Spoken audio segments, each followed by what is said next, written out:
Bienvenidos a ¿Qué pasa en Latinoamérica? El podcast de la transición energética, una producción del International Gas and Energy Forum, donde conversamos con protagonistas del sector sobre los retos, oportunidades y decisiones que están configurando el futuro energético de nuestra región. Yo soy Miguel Zavala Bishop desde Houston, Texas, y nos acompaña Rafael Jaén Williamson desde Panamá. Hola, Rafael. Hola querido Miguel, hola a todos los que nos escuchan y nos ven. Hoy tenemos un episodio muy oportuno. Recordamos que a raíz del reciente apagón en España, que acaba afectando a otros países también, y lo queremos analizar y reflexionar al respecto de cómo debería configurarse una matriz energética robusta, segura y resiliente. Exacto, y para eso nos acompaña un invitado con gran experiencia en integración energética y renovables. Rafael Jiménez, él es el CEO de Ecoener Latam. Él tiene base en Bogotá, pero se mueve mucho por la región. Es una empresa con presencia en varios países que ha apostado desde hace años por una visión realista e integral del mix energético en la región. Rafael, qué gusto tenerte con nosotros después de haberte visto y haber escuchado tu brillante presentación en el Foro Internacional del Gas y Energía en Panamá. Pues Miguel, Rafael, un gusto estar aquí con vosotros en lo que es sin duda un área de reflexión, un debate bien oportuno.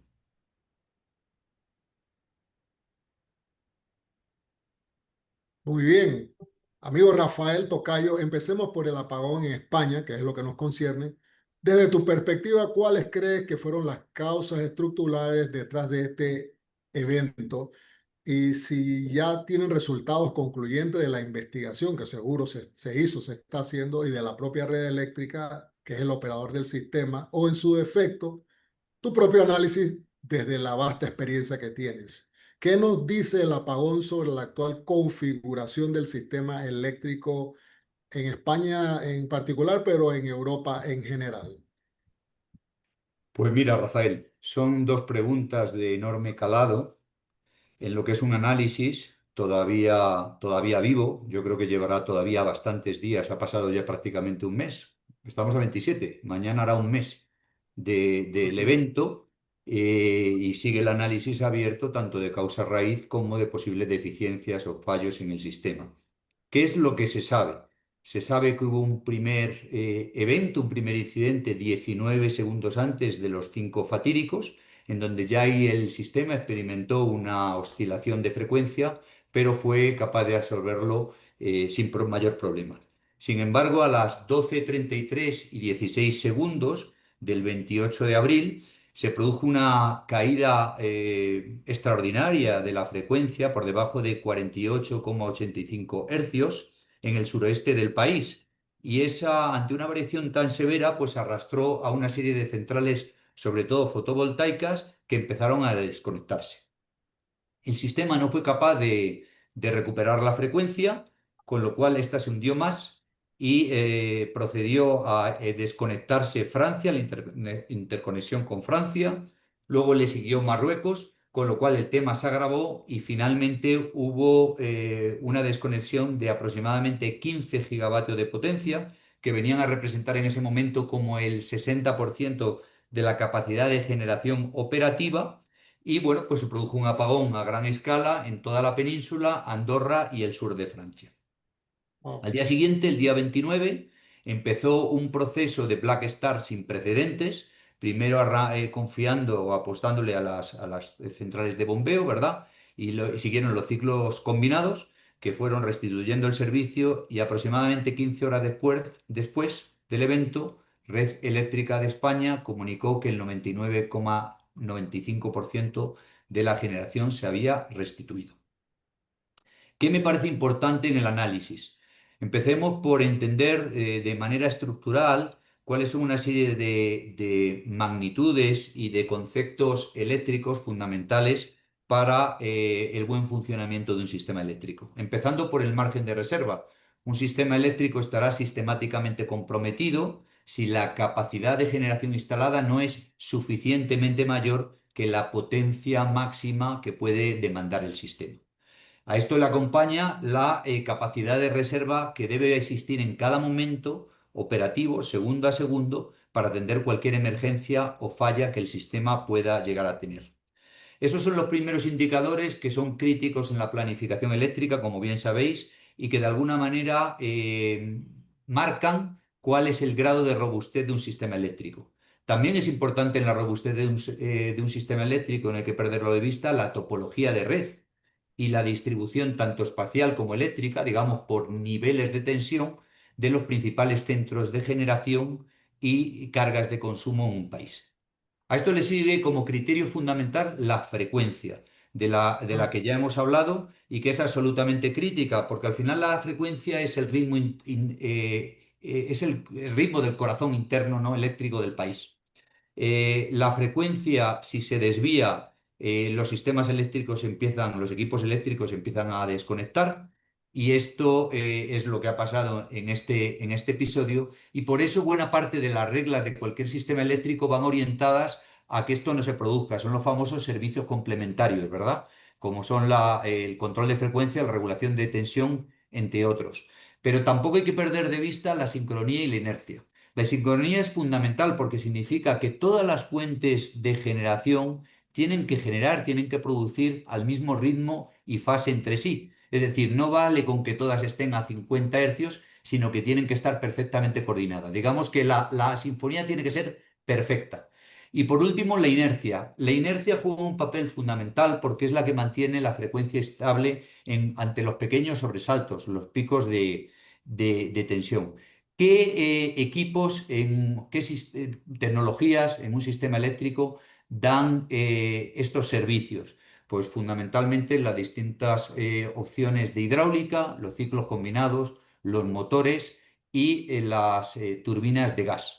Esto es fundamental. Y concretamente para la inercia hay que tener en cuenta que los grupos térmicos tradicionales, las grandes centrales nucleares o las centrales de ciclo combinado, sus rotores funcionan constantemente a 3.000 revoluciones por segundo en el caso de Europa, ¿no? Y ante cualquier sobresalto actúan como un volante de inercia, es decir, resisten el cambio ante una caída o aumento de la frecuencia, y esa capacidad del rotor de acelerarse o desacelerarse un poco para absorber o liberar energía es lo que permite de manera natural, sin necesidad espontánea, sin necesidad de ser telemandado, el restabilizar la frecuencia hasta que entran otras medidas del sistema en efecto, que son los llamados servicios complementarios. Entonces, todo esto es fundamental. Por terminar, se habla mucho ahora mismo de la inercia sintética y se habla de la capacidad de grid forming de las baterías. Estas son capacidades fundamentales que las nuevas plantas aportan, pero ante un evento de la magnitud como la que se ha producido, son insuficientes. Por lo tanto, sincronía e inercia natural en el sistema son fundamentales. Europa es un sistema bastante interconectado, y aunque España y Portugal estén en isla, lo cierto es que son redes muy malladas y con suficiente margen de reserva. Y si tenemos en cuenta el último informe de la Agencia Internacional de la Energía, España en promedio aporta en energías renovables pues la media de Europa, un 24%. Por lo tanto, esto no debería ser un problema. Sin embargo, las últimas investigaciones apuntan, y yo digo a lo que apuntan las investigaciones, esto yo no lo puedo afirmar, a que podría haberse estado experimentando con tensionar la participación de las energías renovables al límite, reduciendo la participación de la nuclear para ver cómo se comportaba el sistema, ver su resiliencia. Esto ante el inminente cierre en cascada de centrales nucleares que está previsto en España a partir del 2027. Yo no soy un operador de red como para decir si hubieran estado todos los grupos nucleares en funcionamiento, este evento no se habría producido. Lo que sí tengo claro es que térmica y renovables son absolutamente complementarias, y que si hubiera habido más reserva en el sistema, si hubiera habido más respaldo, el evento seguro habría sido de menor magnitud. Rafael, esta situación, este evento puede darse en cualquier parte. Definitivamente con una participación multienergética, multifuentes es posible que pueda darse un apagón. Lo hemos visto en otras partes, en otras geografías en el mundo. Acuérdate lo que ha pasado hace poco tiempo en Chile, pero todavía hay una discusión y no es por satanizar a una fuente o a otra, sino más bien desde una perspectiva técnica, desde una perspectiva que considere todas las fuentes, como lo acabas de decir, parte de esta armonía energética.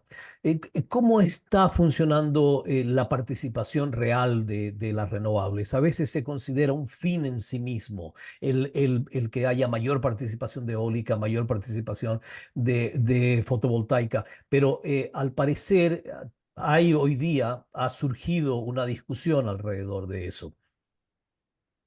Bueno, vamos a ver, las energías renovables son un magnífico medio para todavía un más importante fin.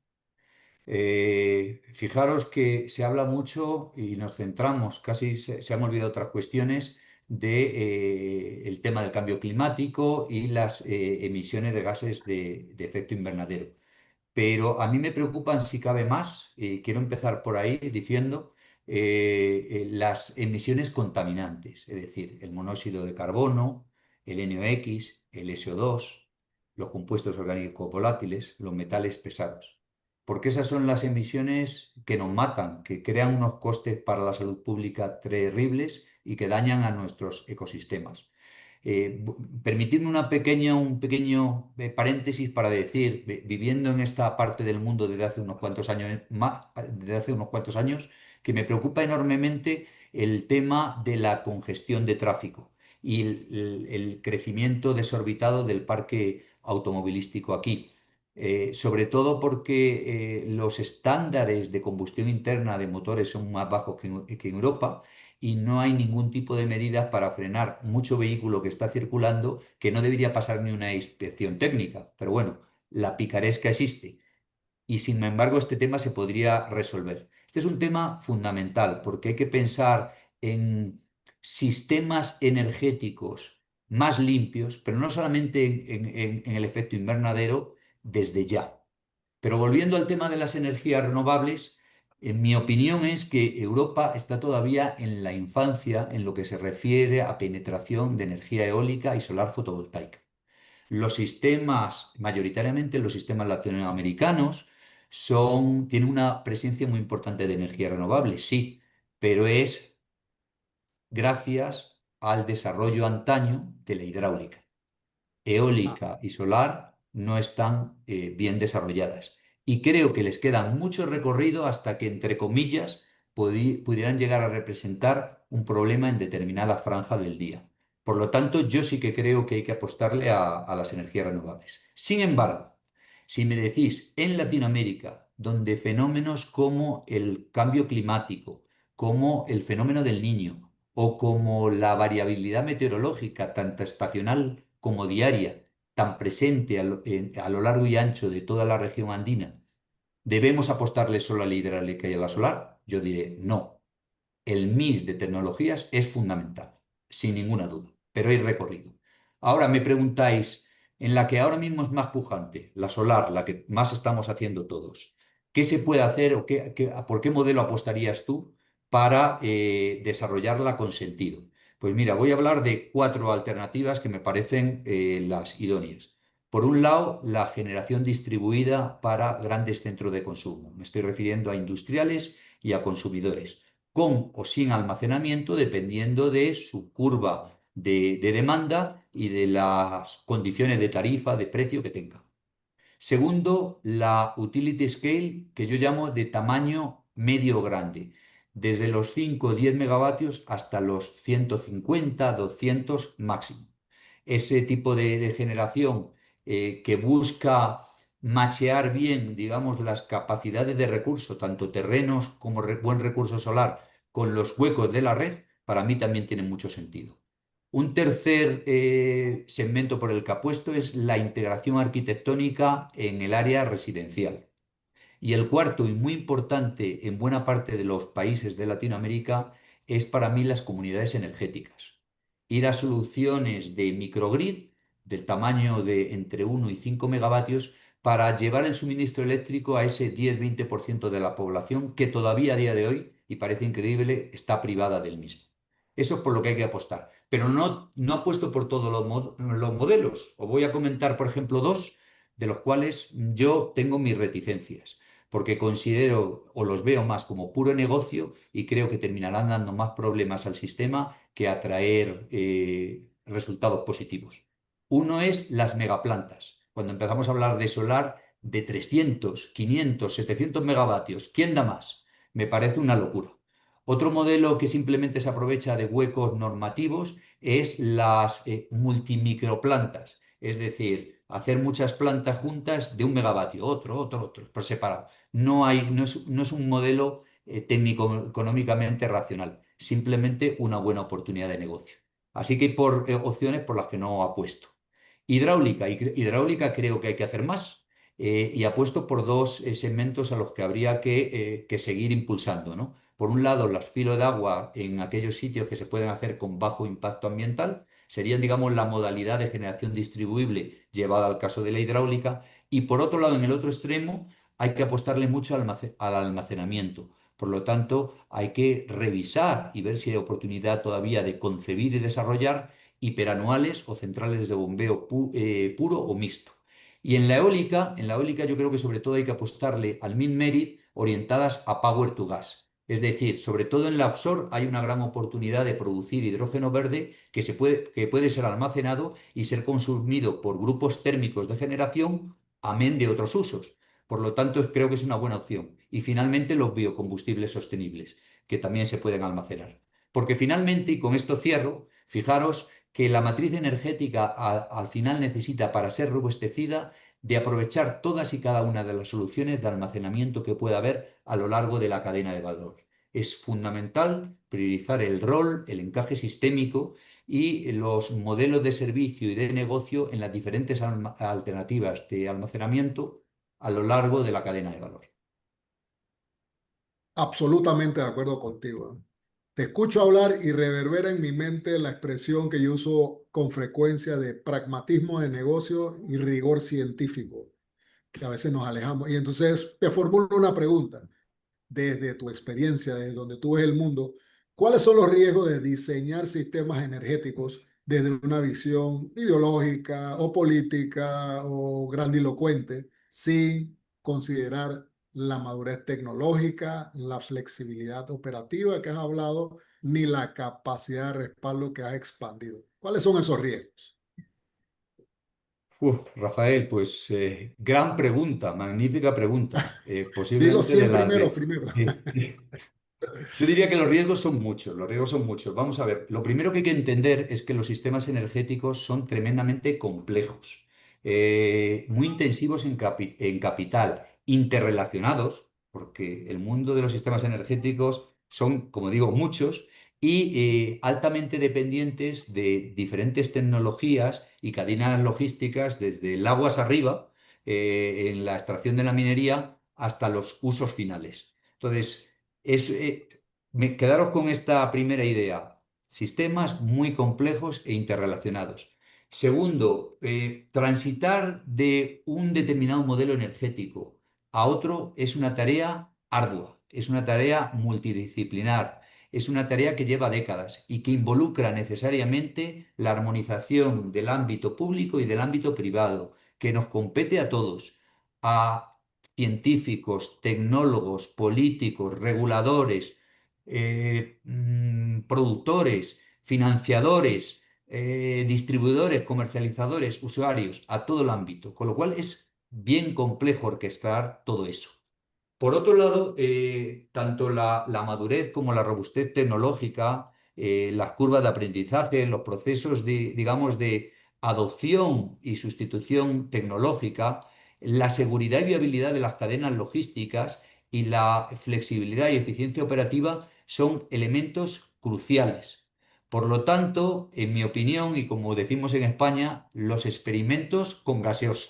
Es decir, esto, por si por aquí en estas latitudes no se entiende, sería algo así en inglés como watch out, not fooling around. Al final se necesita todo y el fundamentalismo ideológico es absolutamente nocivo en lo que se trata de planificación de modelos energéticos. A mí me alarma sobremanera que los políticos, sobre todo las primeras cabezas, que por razones obvias están en muchos temas, hagan suyos posiciones y desde sus atalayas sienten cátedra sobre cuestiones de energía y sobre cuestiones de transición, porque al final no saben. Y hablar de geopolítica o hablar de geoenergía son palabras mayores. En el caso del sistema eléctrico, ya lo hemos dicho, ¿no? Al final es un sistema muy complejo. Son sistemas que históricamente devinieron en hidrotérmicos, cada tecnología con sus ventajas y sus inconvenientes, pero recalco sus ventajas también, y que sobre todo habían aportado, como hemos dicho anteriormente, al sistema mucha resiliencia, sincronía e inercia. Entonces, transicionar de ahí a algo nuevo donde efectivamente las energías renovables cada vez tienen que jugar un rol más importante, hay que hacerlo con cuidado, porque las energías renovables aportan mucho, pero también tienen sus limitaciones. En mi opinión, vivimos en un momento crítico, ¿no? Porque sobre todo dominado por la ideología, por el cortoplacismo, por el maniqueísmo, si me apuráis, en donde radicalizamos posturas y lo que no es de nuestra corriente de pensamiento directamente lo rechazamos y es malo. Y todo lo que no implica un resultado a corto plazo, pues también, porque vivimos en la inmediatez, en el resultado financiero a corto. Y eso es peligrosísimo. Yo creo que radicalización y sobre todo precipitación son malas consejeras cuando se trata de diseñar modelos energéticos. Algunos riesgos, por entrar en detalle, ¿no? Pues mirar, por ejemplo, lo que ha pasado en España. Creo que es gravísimo y que tiene unos costes enormes en términos económicos, de productividad, de seguridad, de bienestar social, de calidad de vida. Pero también me parece crítico la adopción prematura de decisiones sectoriales erróneas, como es el caso en España del cierre de las centrales nucleares, que lo viví de cerca, no pude estar desde el principio más en desacuerdo, amén de que además en la práctica es imposible de articular en el horizonte que se ha fijado. Me parece también otro riesgo que a veces inducimos a enormes, costosísimos programas de implementación que no van a ningún sitio porque la tecnología por la cual se está abogando no tiene la suficiente madurez tecnológica. También es crítico los riesgos de posible desabastecimiento o calidad de suministro. En definitiva, un riesgo a un coste energético mayor porque las malas medidas o medidas precipitadas se pagan, pero renunciar prematuramente a lo bueno o lo suficientemente bueno conocido también. Y por la parte que yo defiendo, que es el kilovatio verde, hay un riesgo de un kilovatio verde más caro, porque si al final los sistemas eléctricos no tienen suficientemente respaldo, el respaldo se lo van a pedir a las renovables, con más soluciones de backup, con más restricciones operativas, y eso se terminará traduciendo en un coste mayor del necesario. Rafael, no puedes haberlo expresado mejor. En tu experiencia y tu carrera profesional has visto mucho y no solamente eso, has participado en proyectos importantes de muchos miles de megavatios en la región y también en el mundo. Pero has visto temas regulatorios, desarrollo de todo tipo de proyectos, cogeneración, ciclos combinados, nuclear, renovables. Eso te deja muchas lecciones, lecciones que has aprendido en Europa o que Europa nos está enseñando, estamos viendo todos los días y que podríamos aplicar en Latinoamérica con sus pros y sus contras. Eh, ¿Cuál sería tu análisis al respecto brevemente? Sí, Miguel, pues sí, lo has dicho. Quizá el hecho de haber estudiado a profundidad y haber desarrollado todos tipos de tecnologías me ha abierto la mente y me ha hecho mucho más technology neutral. Evidentemente, mi rol y apuesto decididamente por las energías renovables, pero creo que por muchos años todas las tecnologías existentes todavía tienen un rol a jugar. Entonces, en ese sentido, trayendo aquí a Latinoamérica algunas de mis mejores experiencias o lo que yo he visto que en otros, en Europa, en Norteamérica o en el sudeste asiático, ha funcionado, viene funcionando, yo sí diría como, pues no sé, media docena larga de reflexiones, empezando por el hecho de que es muy importante una buena armonización y consistencia en política energética. Es decir, en política energética lo peor que hay es dar vaivenes, estar cambiando de ideas, ¿no? Entonces es importante contar con una visión y unos objetivos claros, retadores, pero a la vez realistas, y que detrás de ellos haya una determinación y consenso político intergeneracional. Esto no puede ser que cambia el partido que gobierna y voy por otro lado a lo largo del tiempo. Eso me parece un primer principio fundamental. Luego, central, la robustez de las redes.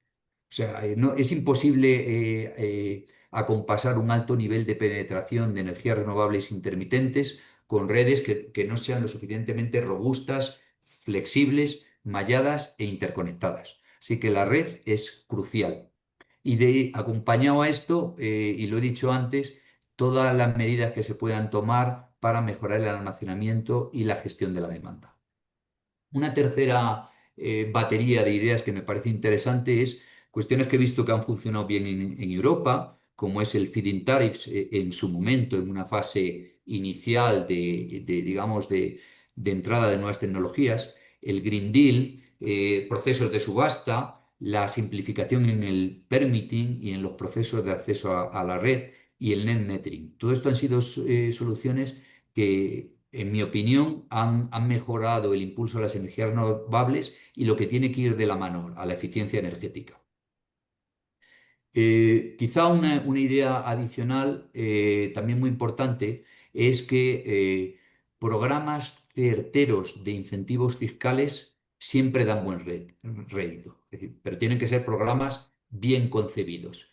Al final es una de las medidas que sirve mejor para impulsar las infraestructuras básicas y, en mi experiencia, aunque eso suponga un esfuerzo inicial para el Estado porque está recaudando menos, a medio y largo plazo retorna sobradamente, con lo cual es una buena inversión. Me parece muy importante, y aquí se hace menos que en Europa o en algunos sitios del sudeste asiático, ponerle precio a todas las externalidades negativas. Me da lo mismo que sea los gases de efecto invernadero, que el SO2, que el NOx. Y también, en tándem con ello, fomentar programas intersectoriales y mecanismos de mercado que permitan monetizar, transar y retribuir adecuadamente los beneficios fiscales, los superávit fiscales. El mercado ajusta y es un muy buen indicador y guía para la descarbonización y los programas de desimpacto ambiental. Por otro lado, una idea que me gusta mucho, para mí se produjo en mi carrera profesional un cambio radical, un salto cualitativo sin duda en los años que viví en Reino Unido, eso fue entre el 2009 y el 2014, el observar que en países como Reino Unido y Alemania se fomenta realmente el diálogo y el trabajo sectorial. Es decir, no queda todo en un foro como el vuestro, que es fantástico y que está muy bien, pero no nos da la sensación a todos cuando salimos de ese foro de hace falta más, hay que seguir con ese diálogo. Bueno, pues países como Reino Unido lo mantienen en continuo. Y cuando abordan cualquier problema, cualquier cadena energética nueva que se estén planteando, cualquier nueva tecnología, invitan a mesas de trabajo a todos los agentes del sector para realmente poner encima de la mesa dónde están los retos de esa transición y a abordarlos adecuadamente. En definitiva, está detrás lo que yo denomino el test del Project Finance. Y es que y el ámbito político regulatorio tiene que internalizarlo, y es que todos necesitamos de unas enormes cantidades de capital para llevar los proyectos a efecto. Y si los proyectos tienen demasiado riesgo o los technoeconomics no funcionan, los proyectos no se van a hacer y todo va a quedar en el papel. Por lo tanto, entender esa realidad es fundamental. Un penúltimo mensaje para mí sería que en esta materia el copy-paste no vale. Tampoco vale de decir, pues esto ha funcionado en Finlandia o esto ha funcionado en no sé qué estado de Estados Unidos y lo traigo a Bolivia, a tu país, Miguel, o lo llevo a Panamá, al tuyo, Rafael. Al final hay que ser muy consciente, los tecnócratas de un país que tienen mucha mano en dictar las políticas energéticas y determinar el marco normativo, cuál es el punto de partida y los objetivos que se quieren alcanzar. Y en función de esa realidad, hacer recetas a medida. Mira, fijaros, en el sector eléctrico hay hasta cuatro, por el momento, hasta cuatro variables que fijan la retribución de cualquier tecnología. Estamos hablando de la primordial, que es la energía, pero también está la capacidad, también están los servicios complementarios y los certificados verdes. Y los sistemas eléctricos pueden ser marginalistas o no. Pues el peso específico de cada uno de ellos debe depender de las circunstancias en cada caso y los objetivos que se quieran alcanzar. En mi opinión, por ejemplo, en Latinoamérica el diseño de los mecanismos de capacidad está mal en varios países y sin embargo no se está apostando y se le está dando el mérito que merecen a los servicios complementarios. Rafael. Y un dato más, y con esto acabo, perdona Miguel, yo empiezo a vaticinar el fin de los sistemas marginalistas como modelo de retribución de manera generalizada para todas las tecnologías de generación. Y cierro diciendo, aprendamos de lecciones y de fallos de otros sitios. En Europa, el cierre prematuro de las centrales nucleares es un error. Muchísimas gracias, Rafael. El tiempo siempre nuestro peor enemigo. Se acaba aquí nuestro episodio. Te agradecemos muchísimo por la gentileza de tu tiempo y tus ideas y prometemos una segunda parte porque se queda muchísimo material en el tintero. En estos últimos segundos, tu despedida, Rafael. Pues muchas gracias, Miguel y Rafael. Se queda mucho en el tintero. Es así, porque fijaros que vuestras preguntas se han referido a la matriz energética, que es mucho más amplio que la matriz de generación eléctrica. Entonces, Sí. hablar de los dos planos es tremendamente complejo. Espero haberlo logrado con cierta suficiencia y, por supuesto, dispuesto para cualquier otro debate, porque esto da para mucho más que hablar. Bueno, ¿qué puedo decir? Desde el IGF y a través de este podcast seguimos promoviendo el diálogo informado, como mi tocayo Rafael sugiere, y la colaboración entre los actores de la industria, que es vital. Y a nuestros oyentes los invitamos a seguirnos y escuchar qué pasa en Latinoamérica, el podcast de la transición energética en nuestra cuenta de IGF en LinkedIn o LinkedIn, como dicen los americanos, o nuestro canal de YouTube. Muchas gracias a todos. Gracias por seguirnos y hasta el próximo episodio. Hasta la Adiós. próxima. Adiós.